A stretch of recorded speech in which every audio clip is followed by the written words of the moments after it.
Hello everyone, welcome to Bojon Meditech and I am Ravinder Pathak. Guys, अगर आप लोग 2025 में एमबीबीएस स्टडी अब्रॉड से करने की सोच रहे हैं, अब्रॉड उन कंट्रीज से जो पॉपुलर है like Russia, Uzbekistan, Tajikistan, Kyrgyzstan, Kazakhstan, in university के किसी भी मेडिकल यूनिवर्सिटी में अगर आप एडमिशन लेने की सोच रहे हैं और आपको जानना है एडमिशन प्रोसेस क्या है, एलिजिबिलिटी क्राइटेरिया क्या है, कैसे एडमिशन लिया जाए, कैसे यूनिवर्सिटी तक जाया जाएगा, ट्यूशन फी कब पे करना होता है, क्या प्रोसेस है, तो आप इस वीडियो को लास्ट तक देखिए, क्योंकि आज मैं इस वीडियो के थ्रू आपको सब कुछ क्लियर करने वाला हूं। हर चीज एक्सप्लेन करूंगा डिटेल में। एडमिशन प्रोसेस क्या है, एलिजिबिलिटी क्राइटेरिया क्या है, डॉक्यूमेंट्स ओरिजिनल कब देने हैं, कब आपने ओरिजिनल डॉक्यूमेंट्स के कलर स्कैन कॉपी देना है, किन किन बातों का आपने ध्यान में रखना है, एंट्रेंस एग्जाम क्या है, हर चीज डिटेल में डिस्कस करेंगे। ये वीडियो आप लोगों के लिए इंफॉर्मेटिव होने वाली है। वीडियो को आप लोग लास्ट तक देखिए।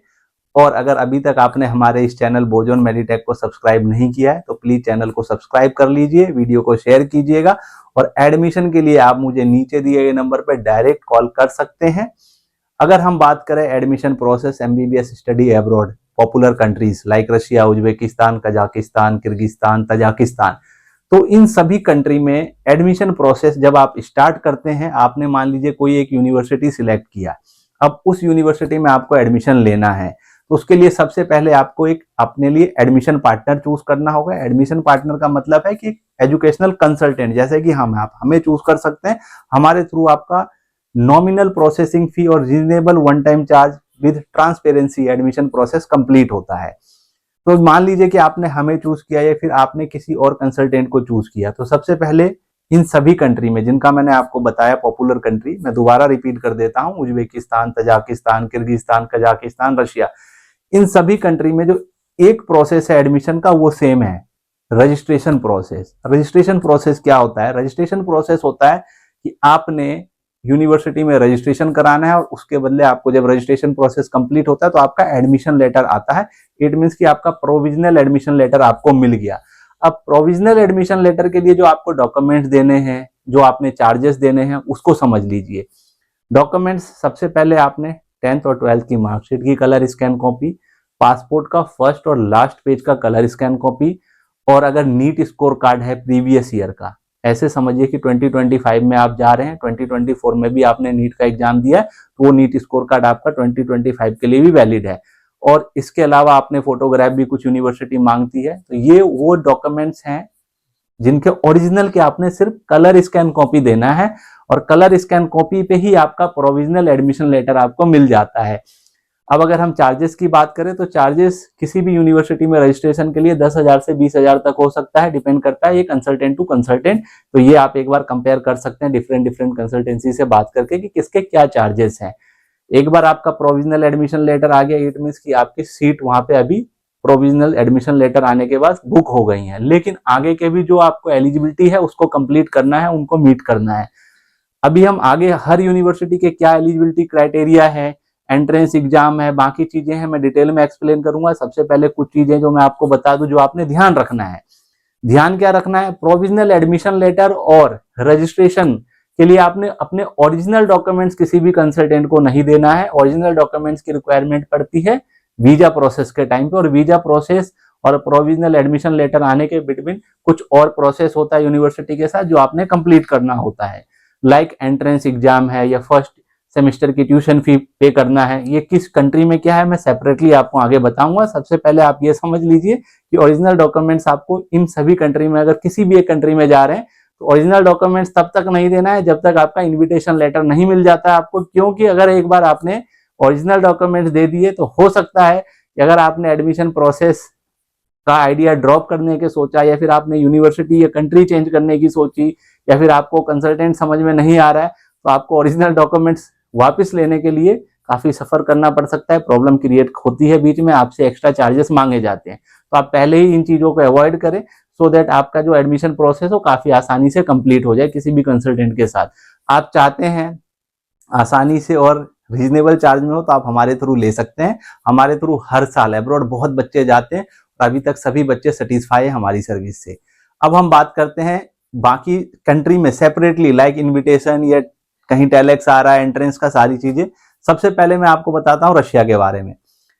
रशिया में बहुत से ऐसी यूनिवर्सिटी है जो वहाँ की पॉपुलर यूनिवर्सिटी है, रेप्यूटेड यूनिवर्सिटी है, और वहाँ पे एंट्रेंस एग्जाम है, और entrance exam like competitive entrance exam होता है, जैसे कि फार ईस्टर्न फेडरल यूनिवर्सिटी या Kazan state medical university, Kazan federal university, ये Emmanuel can't Baltic federal university. ये जो फेडरल यूनिवर्सिटीज हैं रशिया की, ये सेंट्रल गवर्नमेंट के अंदर आती है, और इन यूनिवर्सिटी में जो एंट्रेंस एग्जाम है वो कॉम्पिटिटिव एंट्रेंस एग्जाम होता है। जितनी सीट्स होते हैं उससे ज्यादा बच्चे हर साल अपेयर करते हैं, और जो बच्चे टॉप आते हैं, जो एग्जाम तो सभी बच्चे दे रहे हैं, क्वालिफाई भी ज्यादातर बच्चे करते हैं, लेकिन ऊपर से जो टॉप बच्चे हैं उनको एडमिशन मिलता है।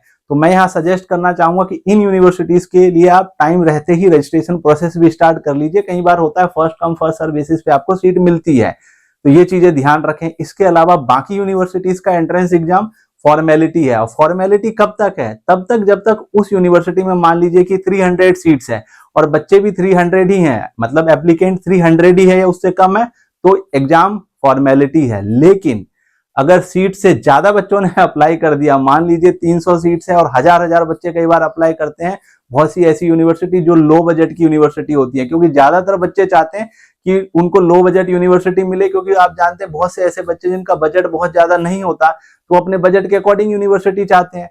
तो ऐसे में कई बार कुछ ऐसी यूनिवर्सिटी भी होती है जो इतनी ज्यादा अच्छी हम नहीं बोलेंगे, फेडरल के कंपेयर नहीं करेंगे उनको, लेकिन उसका बजट की वजह से उसमें बहुत से बच्चे अप्लाई करते हैं, और फिर सीट्स कम है तो वहां पे एंट्रेंस एग्जाम कॉम्पिटिटिव हो जाता है। लेकिन अगर सीट जितनी है उतनी ही बच्चे एग्जाम दे रहे हैं, उतने ही बच्चे अपेयर कर रहे हैं, तो फिर वहां पे एग्जाम आप फॉर्मेलिटी समझ सकते हैं।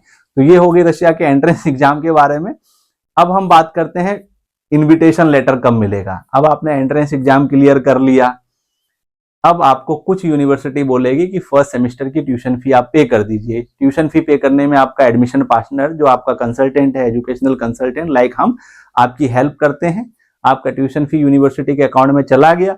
अब यूनिवर्सिटी ने समझ लिया कि भाई ये स्टूडेंट कंफर्म है, इसने फी भी पे कर दिया है, फिर आपका विकास में नाम आता है और आपका इन्विटेशन लेटर आता है। इन्विटेशन लेटर आने के बाद फिर आपका वीजा प्रोसेस स्टार्ट होता है। फिर बाकी के जो चार्जेस, जो भी कंसल्टेंट आपको बता के रखता है कि पहले वो क्या लेगा वीजा आने के बाद या फिर वीजा के टाइम पे क्या लेगा, वो चार्जेस और आपके अपने ओरिजिनल डॉक्यूमेंट्स, 12th की मार्कशीट, पासपोर्ट, HIV रिपोर्ट, आपके फोटोज जो वीजा के लिए चाहिए वो आप ओरिजिनल उनको देते हैं, और फिर आपका वीजा प्रोसेस स्टार्ट होता है। वीजा प्रोसेस हो गया, फिर कंसल्टेंट वगैरह हम लोग ग्रुप डिसाइड करते हैं कि इतने बच्चे हैं, उनका फिर हम एयर टिकट बाय करते हैं। उसके अकॉर्डिंग हम उनको पहले टाइम टू टाइम, अगर हम अपनी बात करें, हम आपको पहले काफी टाइम पहले सारी चीजें बता के रखते हैं, सो दैट आप अपना प्लानिंग उसके अकॉर्डिंग कर लें। फिर टिकट हो गया, फिर हम आपको ग्रुप में लेके जाते हैं जो भी नियर बाय इंटरनेशनल एयरपोर्ट है। आप मान लीजिए किसी भी यूनिवर्सिटी को सिलेक्ट करते हैं, उसके बाद उस स्टेट में या उसके आसपास नियर बाय जो भी इंटरनेशनल एयरपोर्ट है वहां तक की हमने टिकट ले लिया, हम आपको लेके गए। फिर एयरपोर्ट से हम यूनिवर्सिटी हॉस्टल में आपको लेके गए, हॉस्टल में आपको ड्रॉप किया। फिर वहाँ कुछ प्रोसेस होता है, आपका मेडिकल चेकअप हो गया, या फिर आपके रजिस्ट्रेशन प्रोसेस होता है, वहाँ पे जो कंट्री में रजिस्ट्रेशन होता है, आपको सिम कार्ड प्रोवाइड करना, या फिर आपका ग्रीन कार्ड बनना, और उसके बाद फिर वीजा एक्सटेंशन, और इन बिटवीन और भी जो भी वर्क होता है यूनिवर्सिटी के साथ आपका, वो सारी फॉर्मेलिटी हम कंप्लीट करा के देते हैं। फिर आपकी क्लासेस स्टार्ट होती हैं। तो ये सारा एडमिशन प्रोसेस होता है रशिया का। तो ये हो गया कंप्लीट एडमिशन प्रोसेस। आपको मैंने एडमिशन प्रोसेस बता दिया। अब इन कंट्री का एलिजिबिलिटी क्राइटेरिया सुन लीजिए आप। एलिजिबिलिटी क्राइटेरिया मुझे पहले बताना चाहिए था इस टॉपिक से, लेकिन मैं अभी बता देता हूं। रशिया, उज्बेकिस्तान, कजाकिस्तान, किर्गिस्तान और तजाकिस्तान का एडमिशन प्रोसेस, जो रजिस्ट्रेशन प्रोसेस है वो भी सेम है, जो स्टार्टिंग का फर्स्ट स्टेप है, और एलिजिबिलिटी क्राइटेरिया भी सेम है। जनरल कैटेगरी में अगर आप आते हैं तो 12th में PCB में आपको 50% मार्क्स चाहिए होता है, और नीट क्वालिफाई करके जाना मस्ट है, और एज लिमिट 17 ईयर्स के आप कंप्लीट होने चाहिए। आप जिस ईयर में जा रहे हैं, मान लीजिए 2025 में जाएंगे तो 31 दिसंबर 2025 तक आपकी एज 17 ईयर्स कंप्लीट हो जाना चाहिए। और ये इन सभी बेसिक जो एलिजिबिलिटी क्राइटेरिया है कजाकिस्तान, किर्गिस्तान, उज्बेकिस्तान, तजाकिस्तान और रशिया का सेम है। तो एलिजिबिलिटी क्राइटेरिया हो गया, रशिया का कंप्लीट एडमिशन प्रोसेस आपने जान लिया। अब जानते हैं उज्बेकिस्तान। उज्बेकिस्तान में भी मान लीजिए कि आपका प्रोविजनल एडमिशन लेटर आ गया है। अब जैसे ताशकंद मेडिकल एकेडमी है, TMA, वहां पे एक इंटरव्यू सेशन होता है, जूम मीटिंग होती है आपके साथ, आप उसको क्वालिफाई करते हैं, फिर आपका टेलेक्स आता है। इन्विटेशन और टेलेक्स में क्या फर्क है? इन्विटेशन एक तरह का इन्विटेशन लेटर होता है जो आपको सॉफ्ट कॉपी में मिलता है कहीं रशिया की कुछ यूनिवर्सिटी इलेक्ट्रॉनिक इनविटेशन देती है, कोई यूनिवर्सिटी देती है, कुछ इनविटेशन मिनिस्ट्री से आता है। लेकिन उज्बेकिस्तान में टेलेक्स आता है। टेलेक्स 5 to 6 डिजिट का कोड होता है।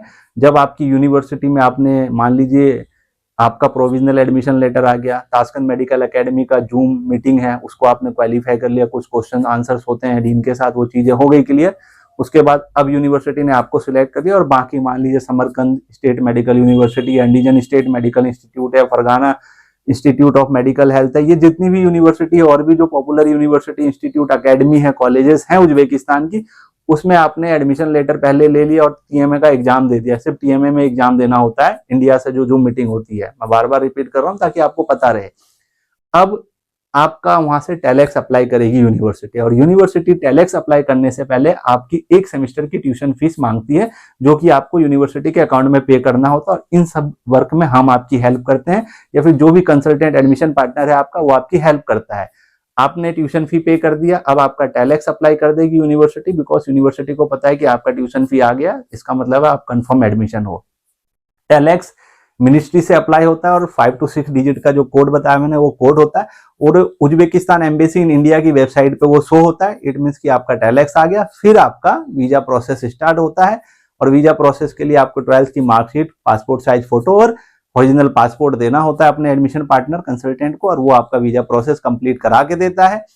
फिर आपको वही सेम प्रोसेस है, ग्रुप बनाना, टिकट लेके फिर आपको ताशकंद इंटरनेशनल एयरपोर्ट, जो ताशकंद में है, कैपिटल सिटी ताशकंद है उज्बेकिस्तान की, वहां पे हम आपको लेके जाते हैं। वहां पे आप जिस भी यूनिवर्सिटी के लिए आपने अप्लाई किया, जहां एडमिशन लिया, वहां यूनिवर्सिटी हॉस्टल तक हम आपको लेके जाते हैं। फिर वही प्रोसेस है, वहां आपका रजिस्ट्रेशन होता है, सिम कार्ड आपको दिया जाता है, और जो भी फॉर्मेलिटी होती है यूनिवर्सिटी की वो सब हमारी टीम आपको करा के देती है, और फिर आपकी क्लासेस स्टार्ट हो जाती है।